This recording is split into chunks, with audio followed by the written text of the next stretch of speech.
Jemaat yang dikasih Tuhan, sebelum kita bersama mendengarkan kebenaran firman Tuhan, mari kita satu di dalam doa. Bapa di surga, Allah pencipta langit bumi beserta isinya, Allah yang tidak pernah meninggalkan perbuatan tangannya bagi setiap kami, Allah yang kami sembah, kami kenal dalam nama Yesus Kristus, junjungan ilahi kami, Sang Penebus dosa kami. Kami mengucap syukur oleh karena kasih, anugerah, rahmat, limpah, dan berkat-Mu hingga siang hari ini di tengah-tengah ibadah oikumene Rumah Sakit Pusat Pertamina. Ambil alih Roh Kudus, urapi kami semua tidak terkecuali, terutama hamba yang tidak ada apa-apanya ini. Perkenankanlah ya Bapa untuk menjamah pekerjaan-Mu yang kudus. Kami sambut kebenaran firman-Mu. Kami alaskan doa kami hanya di dalam nama Bapa dan Putra dan Roh Kudus, Tuhan yang Esa. Kami sudah berdoa, kami bersyukur, kami memohon. Amin, amin. Shalom Bapak Ibu yang dikasih Tuhan. Siang hari ini kita bersama-sama mau belajar tentang apa yang disebut dengan kebersamaan. Ini tema kita. Kebersamaan, togetherness. Datang bersama-sama adalah satu permulaan. Menjaga kebersamaan adalah satu proses. Bekerja bersama-sama adalah satu keberhasilan. Puji Tuhan ya. Saudaraku yang dikasih Tuhan ya. Manusia tanpa cita-cita adalah sia-sia. Cita-cita tanpa bekerja adalah mimpi. Jadi kita diciptakan sebagai orang percaya, kita harus bekerja. Kita harus berjuang dalam hidup ini. Karena hidup ini adalah perjuangan. Dan perjuangan itu membutuhkan pengorbanan. Dan pengorbanan itu membutuhkan kesabaran. Dan kesabaran itu membutuhkan kekuatan. Dan kekuatan kita cuma datang dari Dia. Tuhan Yesus Kristus namanya. Kebersamaan. Kisah Alkitab, kita sudah berapa kali merenungkan kisah ini tentang bagaimana Yesus datang ke Kapernaum. Ketika Tuhan Yesus datang ke Kapernaum yang pertama kali, Yesus menyembuhkan ibu mertuanya Simon Petrus. Yesus mengajar di White Sinagoga. Dan Yesus bertemu dengan seorang perwira dari Kapernaum. Buka Alkitab di dalam Markus pasal yang kedua ayat 1 sampai ayat yang ketiga. Saya akan baca secara eksposisi membagi 3 bagian. Kita baca Alkitab. Markus pasal yang kedua ayat 1. Di dalam Lembaga Alkitab Indonesia tertulis orang lumpuh disembuhkan. Ayat 1. Kemudian sesudah lewat beberapa hari, waktu Yesus datang lagi ke Kapernaum. Ingat saudaraku, Yesus datang lagi ke Kapernaum. Kedua kali Yesus datang. Tersiarlah kabar bahwa Yesus ada di rumah. Ayat 2. Maka datanglah orang-orang berkerumun sehingga tidak ada lagi tempat. Bahkan di muka pintu pun tidak. Sementara Yesus memberitakan firman kepada mereka. Ayat 3.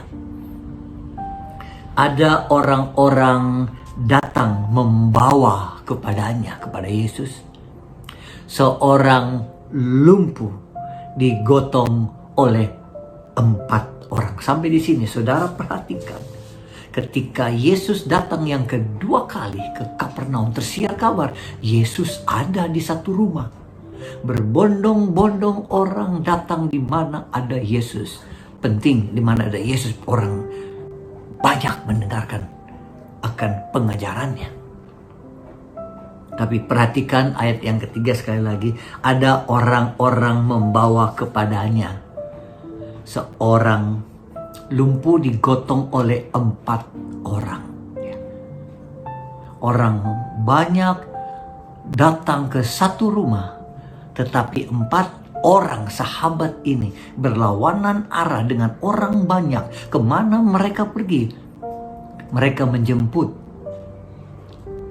temannya yang sedang sakit lumpuh. Ada kepedulikan, tindakan keempat sahabat ini berlawanan arah dengan banyak orang karena mereka peduli bahwa ada satu sahabatnya yang sedang sakit lumpuh. Ayat yang keempat, perhatikan. Ingat saudaraku, yang lumpuh ini bisa berbicara, bisa ngomong. Ayat yang keempat, perhatikan. Tetapi mereka, keempat sahabat ini, tidak dapat membawa sahabatnya yang lumpuh kepada Yesus, kepadanya. Karena orang banyak itu, terlalu banyak orangnya. Lalu mereka membuka atap yang di atasnya. Sesudah terbuka, mereka menurunkan tilam tempat orang lumpuh itu terbaring.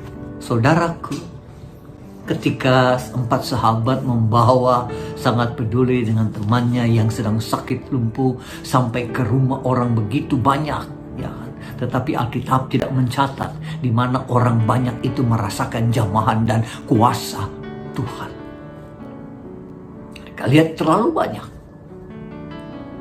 Saat itu saudaraku, ada hukum Yahudi berkata, mata ganti mata, gigi ganti gigi. Keempat sahabat ini merenungkan, ayo kita dramatisir keadaan, lihat. Orang lumpuh bisa ngomong, mungkin dia ngomong, waduh terlalu banyak gak bisa masuk. Terima kasih sudah membawa aku, ngerepot aja.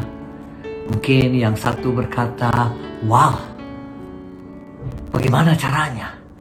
Yang lain berkata, apa yang harus kita perbuat? Yang satu berkata, saya percaya Roh Kudus bekerja.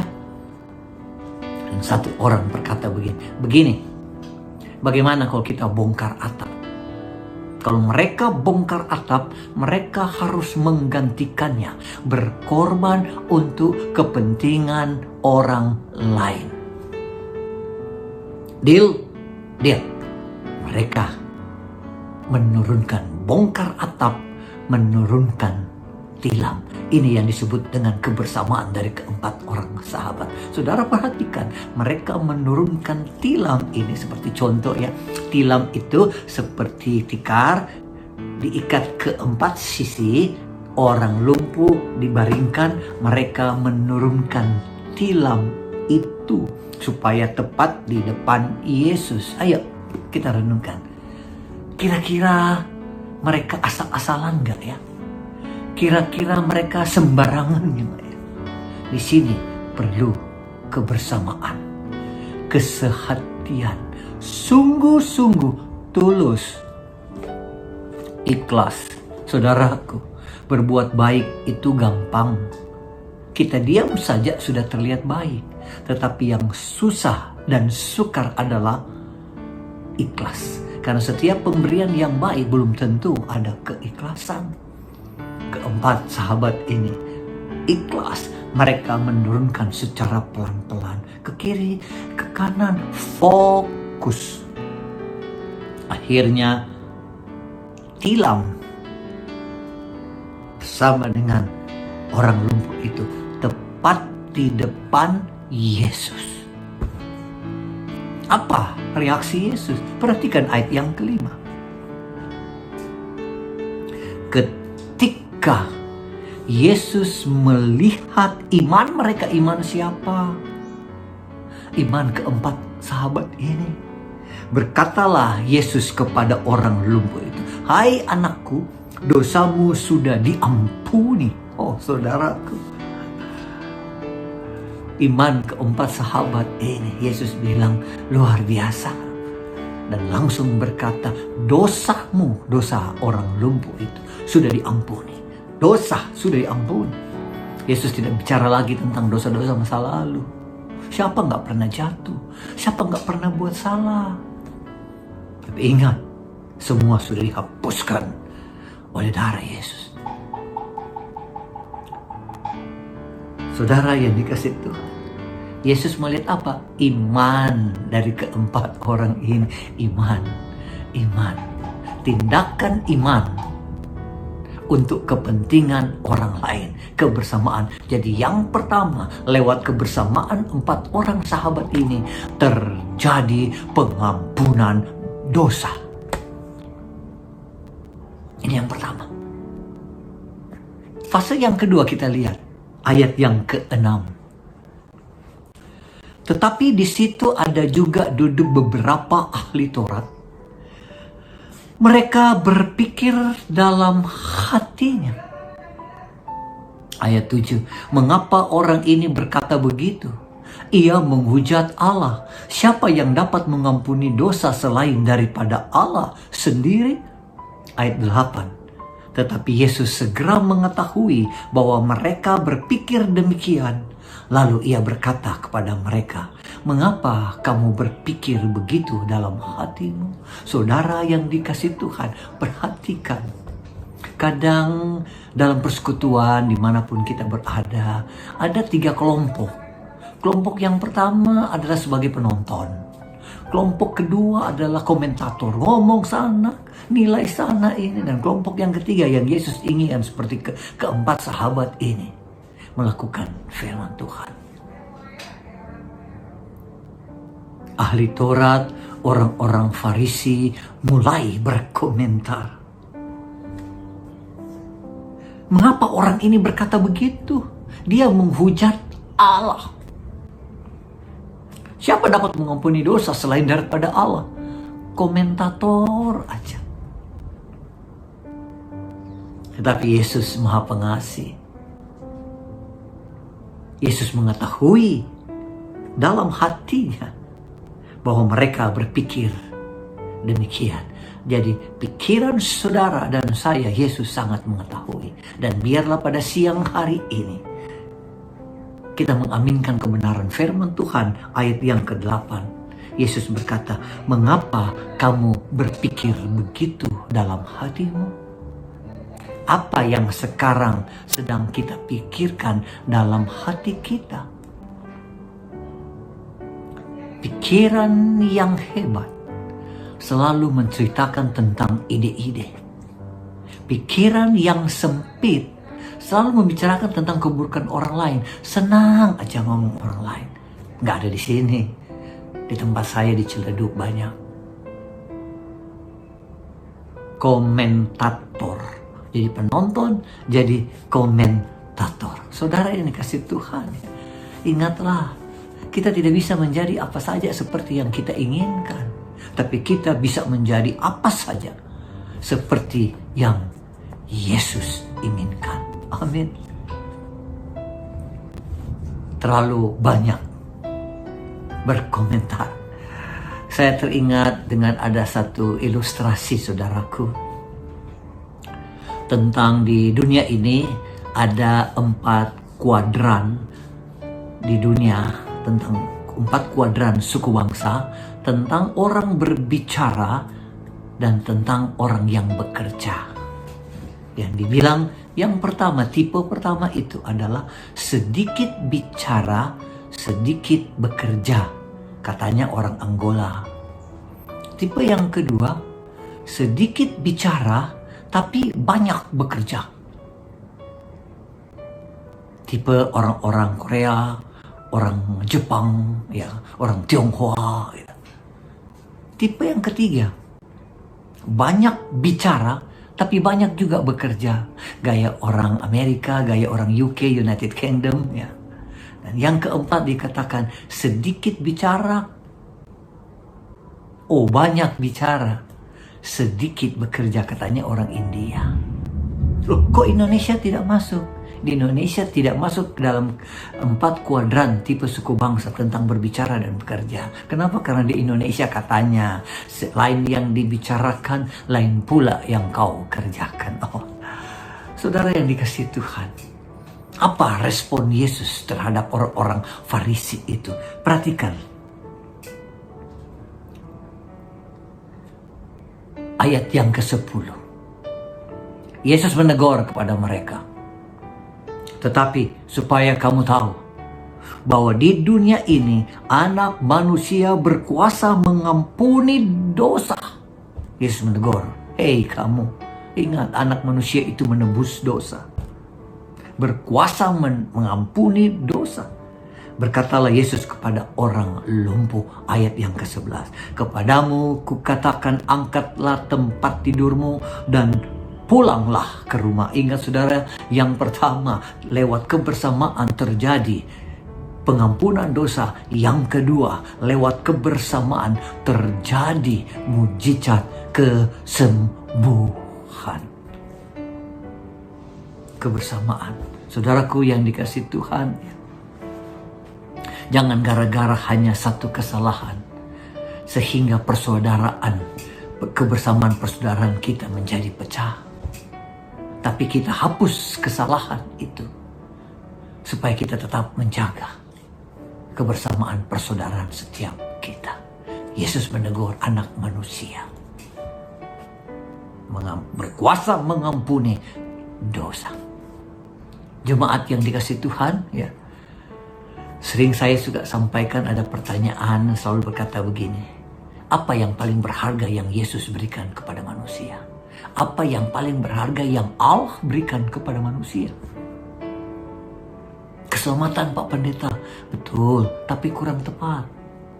Yesus Pak Pendeta, betul, tapi kurang tepat. Ada yang percaya, ada yang belum percaya.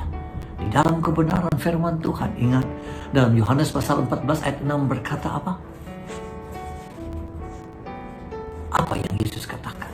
Akulah jalan, kebenaran, dan hidup. Tidak ada seorang pun yang sampai kepada Bapa kecuali hanya melalui dia dan diingatkan kembali kepada Yesus. Bagaimana dalam Injil Yohanes pasal 3 ayat 16 dikatakan, yang paling berharga adalah karena begitu besar kasih Allah akan dunia ini, sehingga ia mengaruniakan anaknya yang tunggal, supaya barang siapa yang percaya tidak binasa, melainkan peroleh hidup yang kekal. Jadi yang paling berharga adalah hidup yang kekal, yang tidak ada dalam siapapun juga, yang tidak ada dalam kelompok apapun juga, hanya dalam satu nama, satu pribadi, Yesus Kristus namanya. Yang tidak ada akan menjadi ada, yang tidak mungkin akan menjadi mungkin. Dan yang paling terakhir kita lihat, lewat kebersamaan ini, apa yang terjadi? Ayat yang ke-12. Dan orang itu pun bangun segera, mengangkat tempat tidurnya, dan pergi keluar. Orang-orang semuanya takjub, lalu memuliakan Allah. Katanya, yang begini belum pernah kita lihat. Perhatikan sekali lagi. Dan orang itu pun bangun segera, mengangkat tempat tidurnya, dan pergi keluar di hadapan orang-orang itu. Orang-orang yang banyak yang tadi itu, yang hanya jadi penonton, yang hanya jadi komentator. Sehingga mereka semua takjub, lalu memuliakan Allah. Katanya, yang begini belum pernah kita lihat. Saudaraku, Yesus berkata, berbahagialah orang yang tidak melihat tapi tetap percaya. Mereka memuliakan Allah karena mereka melihat suatu hal yang terjadi di hadapan mereka. Lewat kebersamaan yang ketiga, terjadi kesaksian, marturia.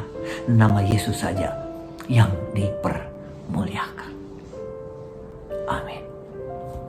Kita tunduk kepala, kita satu di dalam doa. Kembali kami hampiri tatamu yang kudus ya Bapa. Kami bersyukur renungan sederhana siang hari ini. Biar kuat kuasa Roh Kudus mencengkram kami. Karena kami tahu manusia hidup bukan dari roti saja, tapi manusia hidup oleh firman. Dan firman itu yang sudah memerdekakan kami, firman itu yang sudah menyelamatkan kami, Yesus Kristus namanya. Dan siang hari ini, kami semua jemaat Tuhan, milik Tuhan, dalam persekutuan Oikumene, Bakor Umkris Rumah Sakit Pusat Pertamina, kami naikkan doa kami. Berkatilah bangsa kami Indonesia. Indonesia penuh kemuliaan Tuhan. Pemerintahan pusat, pemerintahan daerah, semuanya ada di dalam tangan Tuhan. Secara khusus diberkati setiap kota-kota Jabodetabek dalam nama Yesus berjalan dengan baik adanya. Terima kasih Bapa, dan kami melihat bahwa pandemi masih terus terjadi, tapi meningkat menurun. Biar mata hati kami hanya tertuju kepadamu, bahwa kuasa dan mujizat Tuhan lebih besar dari semuanya. Itu Indonesia akan terbebas dalam nama Yesus. Berkati gereja-gerejamu, berkati hamba-hambamu, diberkati orang-orang yang dalam kesusahan. Tuhan tuntun bimbing mereka. Janda, anak yatim, piatu, fakir, miskin, mari Tuhan kunjungi mereka, lawat mereka dalam nama Yesus. Dan siang hari ini secara khusus hamba mohon otoritas yang datang dari surga, diberkatilah manajemen Rumah Sakit Pusat Pertamina, Dewan Komisaris, semua para direksi diberkati dalam nama Yesus. Para dokter, para suster, dan semua administrasi ada kesehatan, supaya apapun yang dilakukan semuanya berhasil dan berkenan dalam nama Yesus. Terima kasih ya Bapa, biar program pastoral untuk di dalam persekutuan Bakor Umkris RSPV setiap hari Senin, setiap hari Kamis, biar kekuatan Roh Kudus bekerja. Kami berdoa juga ya Bapa, untuk saat ini berikan kekuatan untuk para nakes, supaya mereka dapat melakukan dengan penuh tanggung jawab dan keikhlasan mereka. Diberkati, dan dalam pemulihan kesembuhan itu mohon kuat kuasa Roh Kudus, supaya yang dirawat di Rumah Sakit Pertamina semua merasakan dibebaskan, disembuhkan dalam nama Yesus Kristus. Terima kasih ya Bapa. Diberkati semua pengurus yang terlibat di dalam persekutuan ini. Dan sebentar kalau kami akan memberikan persembahan, biar kami memberikan dengan segenap hati kami, dan biar lewat semuanya ini nama Yesus saja yang dipermuliakan. Terima kasih ya Bapa di surga. Jemaat Tuhan, milik Tuhan, angkat hatimu, angkat kedua tanganmu, dan terimalah berkat yang datang dari Tuhan. Tuhan memberkati dan melindungi engkau.